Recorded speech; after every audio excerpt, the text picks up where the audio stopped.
25 alumnas pobres y otras tantas pudientes, y debía tener ayudante. Daban clase de doctrina cristiana, labores de aguja, leer, escribir. ¿Y libros? ¿Qué libros usaban? El Catecismo de Astete, las fábulas de Samaniego, métodos prácticos de Narro. Bueno, distribución de los alumnos en el colegio de huérfanas en 1850. ¿Cuántos eran de religión? De 87, ¿cuántos eran de religión? ¿Cuántos de lectura? ¿Cuántos de escritura? ¿Cuántos de aritmética? ¿Cuántos de calceta? ¿De bordados? Etcétera. ¿Cuáles fueron, viendo la cosa desde el colegio de niñas pobres? Primero era un colegio de huérfanas, después se llamó colegio de niñas pobres y luego pasó a ser una escuela pública elemental completa de niñas, y estas fueron sus maestras. La primera, María Illa Torrens, luego Antonia Irún, luego Honorinda Calero, luego Rosario Sarmiento y Miranda, luego, bueno, etcétera, estas que les pongo aquí, y ya llegando al siglo XX, María del Consuelo Folla. Los salarios del hambre. Bueno, eso es un chiste ahí entre el niño y el maestro. Y eran los salarios del hambre porque quienes pagaban a los maestros era el ayuntamiento, no solo por eso, sino porque no les pagaba regularmente. Y más. Vamos a ver. 5.423 reales y 18 céntimos. Miren, al cambio, son 1.355 pesetas y 795 milésimas. ¿Sabes? Que a mí me llamó la atención, porque ustedes ya saben ahora lo del euro del año 2000, pero en 1868 se cambió de la moneda del antiguo régimen para la peseta. Y eso pone el archivo municipal de Betanzos. ¿Y qué tiene que ver con la educación? Pues tiene que ver que eso era lo que el ayuntamiento le debía a Honorinda Calero de Barcia, que fue una maestra de la escuela de huérfanas, de la antigua escuela de huérfanas, y no le había pagado, y ella entabló pleito. Y miren, en 1874 tampoco le había pagado, no le había pagado toda esa cantidad de pesetas, que era una buena cantidad de pesetas de aquella época. Y además ahí está el cambio, porque bueno, siempre que ves cuánto es de maravedís a reales, eso es toda una complicación que no se sabe bien y nadie sabe mucho. Y ahí está en ese documento cuál es el cambio de reales a pesetas, y además lo que le debía el ayuntamiento a esta maestra. Por eso eran salarios del hambre. Escuelas de amiga. ¿Eso qué es? Eso es lo siguiente. Déjenme buscar el documento para leérselo. Vamos a ver. Bueno, ese cuadro no es de esa época, Ese cuadro es del siglo XX y es un colegio religioso. Y con las niñas, pues hacían eso en los colegios, claro. Y vamos a ver. Fecha, 1844. Las hermanas Antonia y Brígida Bailina eran una de las maestras que había aquí, pero sin titulación.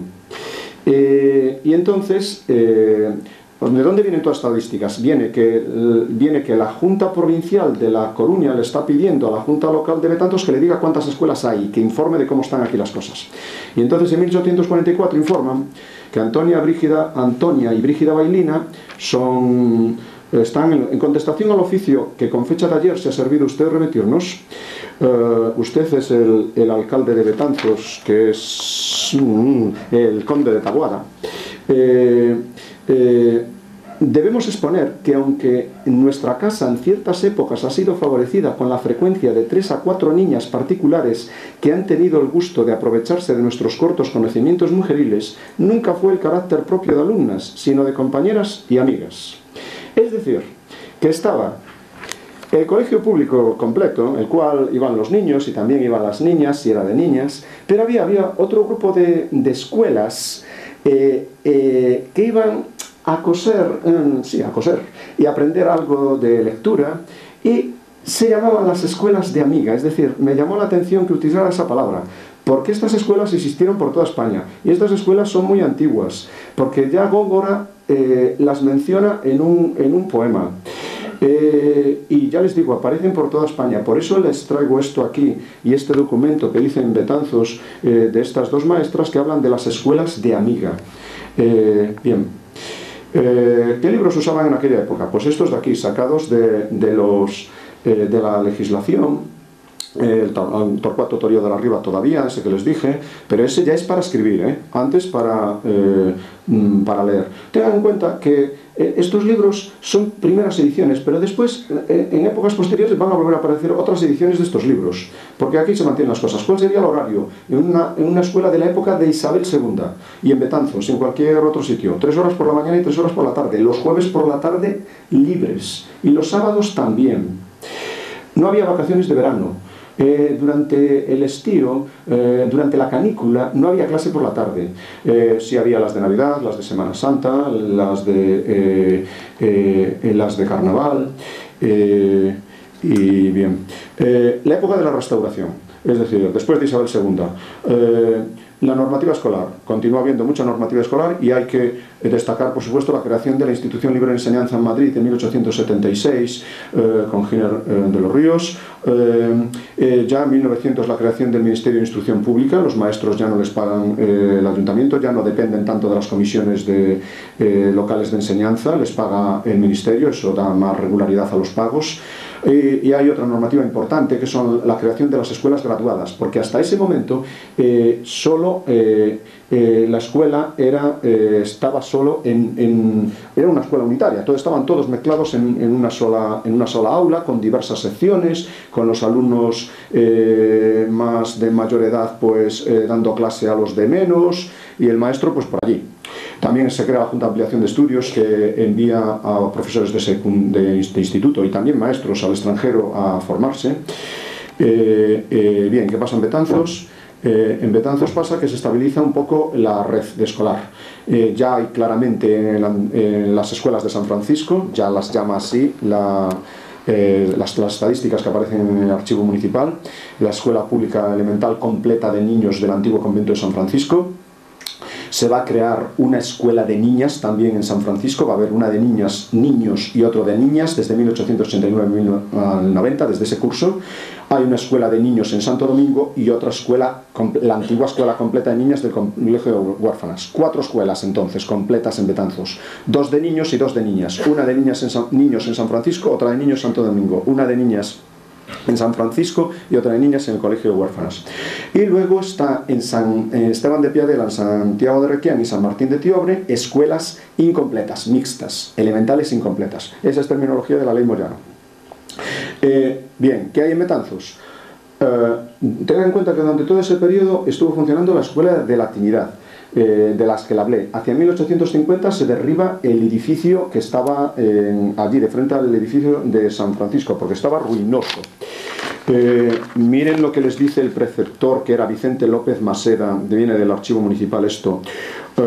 En 1844 dice, es el que está dando clase en la cátedra de la latinidad, dice: las materias que imparto son, primero, gramática latina con toda su extensión; segundo, comparativamente la gramática castellana; tercero, a traducir correctamente del latín al español; cuarto, lecciones de antigüedades romanas y mitología, como también tropos, figuras de palabra y de sentencia. Y dice cuántos alumnos tiene, que son pocos, eran unos 18. No lo tengo aquí, pero eran pocos alumnos. El caso, estamos ya más adelante. ¿De qué son estas revistas? 1871, en Betanzos, hecho importante, se crea un instituto, se llama Instituto Libre Municipal. Vamos a ver, estas revistas pertenecen a ese instituto importante, porque ese instituto va a tener diversos nombres. Luego va a ser instituto privado, colegio privado. Hacia finales del siglo XIX y principios del siglo XX, en ese instituto el director es un médico de Betanzos, tiene contactos con la Institución Libre de Enseñanza. Ese instituto tiene un gabinete un gabinete de historia natural, tiene una pequeña biblioteca, fomenta las salidas escolares. Y en ese instituto estudió persona importante de la cultura de Betanzos, Martínez Santiso, fotógrafo, historiador de Betanzos. Estudió en este instituto y luego fue director de este instituto. En este instituto muy posiblemente estudió Juan Vicente Viqueira. Juan Vicente Viqueira era familiar, sobrino creo, de Bartolomé Cosío, porque en Bergondo, en la finca del Cortón, que está en San Fiz, en Bisoy, veraneaba Bartolomé Cosío, y este es un muy importante director del Museo Pedagógico de Madrid. Y ahí vinieron personas de la talla de Fernando de los Ríos, que fue ministro de la Educación en la época de la República, institución libre de enseñanza. Y este Juan Vicente Viqueira estudió en este instituto. Juan Vicente Viqueira fue después, estuvo becado por la Junta de Ampliación de Estudios y fue al extranjero a formarse, fue profesor del Instituto La Guarda en La Coruña de Psicología, y se carteaba nada menos y nada más que con Alfredo Binet, que fue el creador de, de los test de inteligencia y del cociente intelectual. Bien. Entonces, estas revistas las traje, están en el archivo de Betanzos, son de principios de siglo y pertenecen a ese instituto. Red escolar en la época de la Restauración, no volví para atrás, ¿verdad? Bueno, ya dije que se estabilizaba la red escolar, ahí continúa habiendo, bueno, alumnos pobres y alumnos pudientes, pero escuelas de San Francisco, escuela de Santo Domingo y escuelas de huérfanas. Lo mismo en este momento. También hay escuelas de adultos. Hay mayor formación de escuelas de adultos en San Francisco, hay mayor formación de maestros porque empiezan a ir a cursos de formación. En el archivo municipal hay relación, o sea, hay folletos de cursos a los que iban los maestros de aquella época. Estadísticas de escuelas de las niñas, estadísticas de los niños, parece que bajan y posiblemente es porque se crea otra escuela de niños. Ya vamos a principios del siglo XX, ya estoy acabando. Escuelas de San Francisco, escuelas igual, dos escuelas en San Francisco, niñas, niños, escuela de Santo Domingo, niños, y escuela de huérfanas antigua, niñas. Las otras son las de las parroquias de alrededor de Betanzos. Si leyéramos los nombres veríamos cómo se repiten. Es la generación de maestros de esta época, es decir, es el estudio de la historia de la educación desde el punto de vista de las generaciones, que es un estudio social muy interesante. Ya estamos en la época final de Alfonso XIII, cerca de la República, las escuelas que hay, y en este momento, desde 1914-1915, es cuando están las escuelas de los García Hermanos, escuelas creadas, escuelas de los emigrantes que hay por toda Galicia, y crearon unas escuelas nuevas aquí, con buenas condiciones higiénicas, con buenas condiciones sanitarias, cosa que no estaban las otras, con comedor, con biblioteca, con gabinete de historia natural, como podemos ver en el Museo de las Mariñas. Aquí están las maestras y los maestros. Eran escuelas graduadas, las otras no eran escuelas graduadas, eran escuelas unitarias, era una escuela con todo el maestro y mezclados todos los alumnos aquí. No, aquí ya hay un primer grado, segundo grado, tercer grado. Una de la normativa que crea las escuelas graduadas es de principios de este siglo, es del conde de Romanones. Bien, fotos. Hay fotos, ya lo siento, de la Cátedra de la Trinidad no hay fotos, de finales del siglo XIX para esta época empiezan las fotos. Inauguración de las escuelas García Hermanos, las escuelas del asilo, que ustedes saben bien y más que yo de esto, escuelas de niños de García Hermanos con su maestro don Aquilino ahí. Posiblemente foto de las escuelas de los García Hermanos con su biblioteca. Libros, ya todos podemos tener libros de esta época. Tengan en cuenta que pueden ser, hay ediciones anteriores de estos libros que pertenecieron a las otras escuelas. Enciclopedia ciclopedagógica graduada, grado medio, pertenecen ya a las escuelas graduadas, son de principios del siglo XX. ¿Por qué? Porque se crean las escuelas graduadas, ya no es una escuela unitaria. Tengan en cuenta que estoy hablando de las escuelas de una ciudad y no de las escuelas rurales, que en las escuelas rurales aún sigue habiendo aquel maestro de Ferrado que les enseña allá de la Ilustración gallega y asturiana. Más ejemplos de libros. Y ya al final, ¿cuál fue la evolución de la educación del siglo XIX en Betanzos? Pues De 1800 a 1833 había un maestro de la ciudad, había una cátedra de matemáticas, hubo una cátedra de matemáticas allá en 1820 y estaba la antigua cátedra de latinidad. Destacar del maestro de la ciudad, aquel Juan Antonio Cubeiro, que fue un maestro defensor de la Constitución y que posiblemente fuese depurado.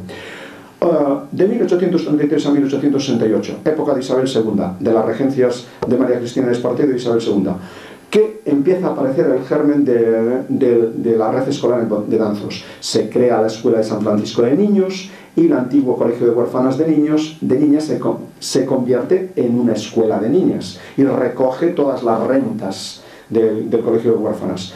Y continúa funcionando la Cátedra de Latinidad, que se derriba en 1850, pero pasa al convento de Santo Domingo. ¿Qué pasa de 1868 a 1900? Se estabiliza la red escolar. Hay en San Francisco niños y niñas. Hacia ya después, cerca de finales del siglo XIX, aparecen escuelas de adultos. Aparece la Escuela de Santo Domingo de niños y sigue la Escuela de niñas en el antiguo Colegio de Huérfanas. Hay escuelas de adultos en San Francisco y se crea el Instituto Privado en 1871, que es una institución muy interesante, ya tiene publicaciones en el Anuario Brigantino, pero aún se puede investigar algo más.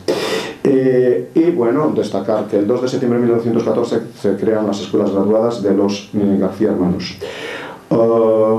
Y aquí pues acaba mi disertación, que fue demasiado larga. Simplemente decirles dos cositas más, y así acabo de todo. Decirles un poco, bueno, cómo llegué a todo esto. Efectivamente, yo hice una tesis doctoral que la leí en la UNED y que trata de las escuelas de gramática en Galicia. Por eso yo me paré allí en la Escuela de Gramática de Betanzos. Por eso sabía eso de la Escuela de Gramática de Betanzos. Ustedes, betanceiros, recuérdense que aquí tuvieron una escuela de latinidad. Bueno, esa tesis la publicó el Instituto de Estudios Gallegos Padre Sarmiento, que es detrás está la Fundación Barrié. Y ahora yo también les lanzo, bueno, si quieren saber más de las cátedras de latinidad, la Fundación Barrié tiene una página web que se llama Educa Barrié, y entonces pues van allí y allí pues hay un resumen de este libro, una especie de unidad didáctica en lo que informa de las cátedras de latinidad en Galicia. Además también les quiero decir otra cosa, por aquí hay algún profesor. Entonces la Fundación Barrié quiere crear un concurso de la historia de la escuela. O sea que de estos nombres, todos estos nombres que dije yo, coge uno y desarrolla su historia, cómo daba clase, qué libros usaba, cuántos alumnos tenía, etc. Y bueno, eso es un concurso pues de Cabarré. Y yo darle ya finalmente darle las gracias a Alfredo Elias por haberme llamado para esto, y también las gracias por las publicaciones que me hizo en el Anuario Brigantino de la Cátedra de Latinidad y del Colegio de Niñas Pobres, y a todos ustedes muchas gracias por su atención.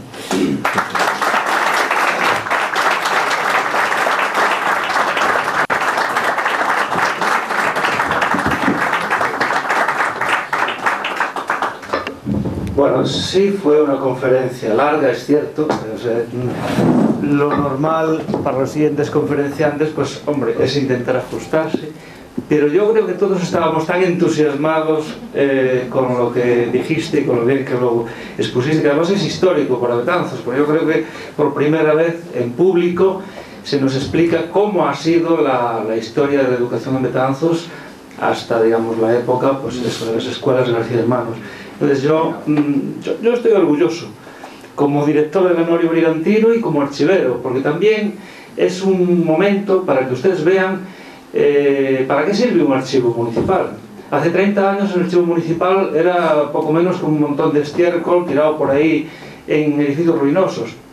Hoy en día es otra cosa, y José Manuel pues le ha sacado, ha destilado qué es eso del archivo y qué es lo que se puede encontrar aquí. Esto es un ejemplo. Se pueden hacer muchas más cosas. Entonces yo te felicito, a pesar de la hora. A mí me gusta siempre que haya un coloquio, si alguien tiene alguna pregunta, y por supuesto les agradezco mucho que estuvieran todo el tiempo y que asistieran. Yo creo que es un ejemplo también, seguramente para muchas localidades de Galicia, pues el ver que hay tanta gente en una conferencia muy especializada.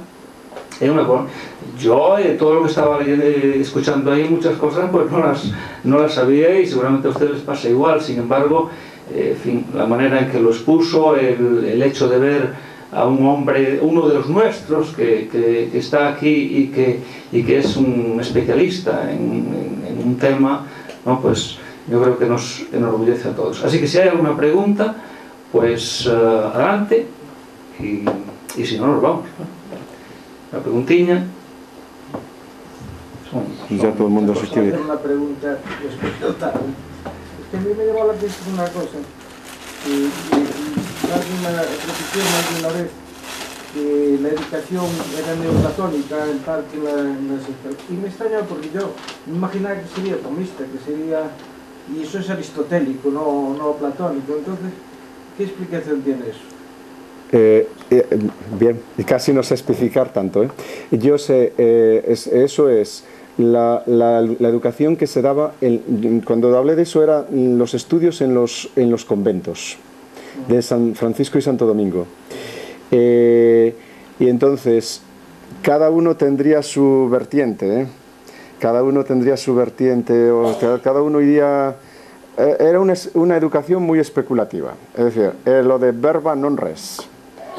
Nada de experimentación, que será lo que se le critique a ese tipo de enseñanza.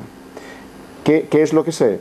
En los conventos como el de San Francisco y Santo Domingo se daba clase de artes y de teología moral, en latín.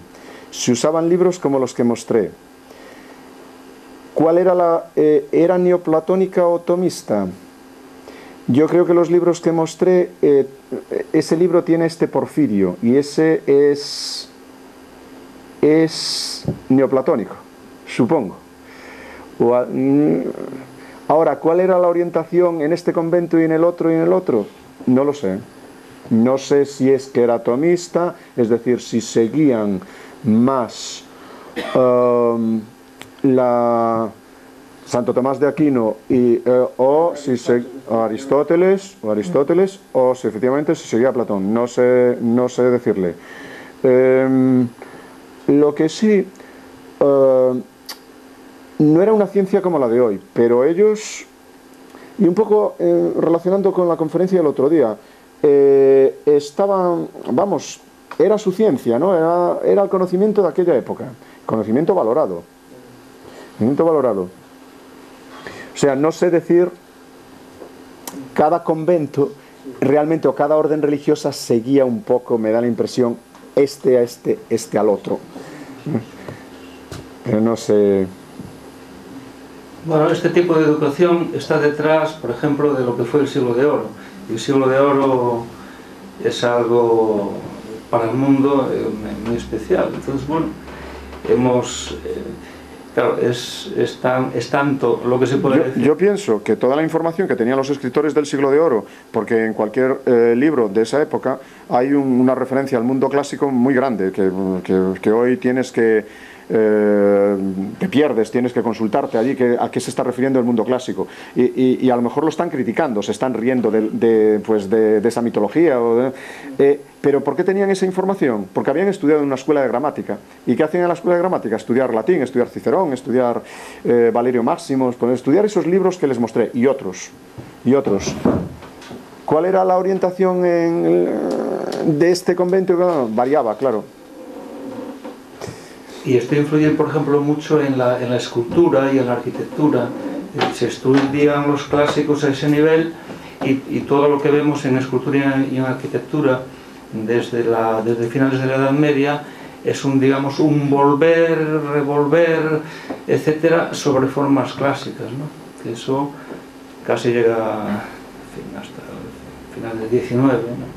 Pero los libros emblemáticos, hay uno, por cierto, en el archivo municipal, uno de Ripa, que es muy importante, y lo digo porque apareció la señora esa con las llaves, ¿cómo le llamas? La gramática, ¿no? Sí. Bueno, pues eso es un emblema, esa es una imagen emblemática. Sí, sí que es, ¿no? Aparece en muchos sitios.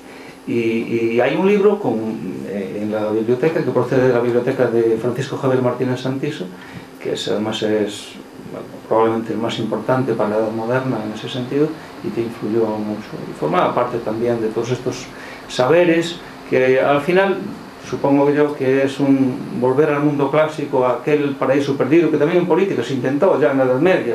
Y yo diría que incluso la Comunidad Económica Europea es un intento de hacer el Imperio Romano de alguna forma, ¿no? Con mucha... siempre se vuelve a algo, y ese algo fue realmente el Imperio Romano. Pero bueno, yo no digo que sea bueno ni malo, simplemente me limito a decirlo, ¿no? No sé, digo una burrada. Una barbaridad, quizás. ¿Alguna preguntilla más? ¿Alguna cosa? Una más, si no, nos salimos, ¿eh? Venga. Juan, que tú siempre tienes algo que decir, hombre. Estaba ahora pensando en otra cosa, pero se me ocurre que decía el difunto de mi padre que estaba ahí en esa foto, en la última foto que puse ahí, creo que estaba abajo de todo, en la fila de abajo de todo, que en su época, no, en la última que puse, de la inauguración, que no había de su edad analfabetos en Betanzos. Y dicho eso, en el primer cuarto del siglo XX, yo creo que es una alabanza a nuestro pueblo, ¿no? ¿Puedo apuntar una cosa? Tanto es así que aquí yo tuve la suerte de intervenir en un trabajo de investigación que se hizo aquí sobre alimentación, que fue probablemente entre los dos estudios más importantes que se hicieron de alimentación de la tercera edad. Y fue un estudio multinacional. Entonces, cuando se manda de aquí de España, desde la cátedra de Madrid, de Gregorio Varela, cuando se mandó a Holanda, que es donde se centralizaba, llamaron a Gregorio Varela allí diciendo: ¿cómo es posible que usted me diga, porque esto se hizo en Betanzos, que en ese pueblo de España no había analfabetos? Entonces, es que no se lo creían. Es que hace 70 años, 80 años había analfabetos en Europa, y en España mucho más. Entonces, me llamaron de Madrid y tal, bueno, mira, que me llaman. Y dije yo, pues mira, eso es verdad. Porque en Betanzos una cosa, que fueron las escuelas del asilo, y efectivamente no había analfabetos. Pues ya que lo dices, y con permiso del conferenciante, si quiere decir algo, por supuesto tiene la palabra, pero yo aprovecho para decir algo, y es que hoy está aquí el bisnieto de don Juan García Naveira, que ha venido de Madrid a propósito, para escuchar la conferencia, ojo, ¿eh? Y yo creo que es Jaime Lafora, amigo entrañable, y yo creo que es también, en él, yo creo que podemos agradecer la labor de sus bisabuelos y de sus, en fin, abuelos, padres y demás, porque esa familia ha significado mucho en la educación en Betanzos y en el hecho de lo que dice Juan Suárez, pues de que aquí el analfabetismo pues brillase por su ausencia.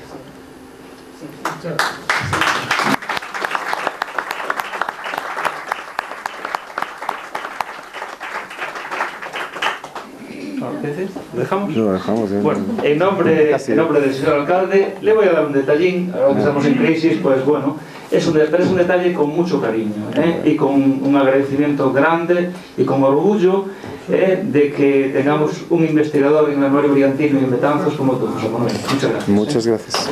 Espero que me dejéis seguir dando por allí la... Bueno,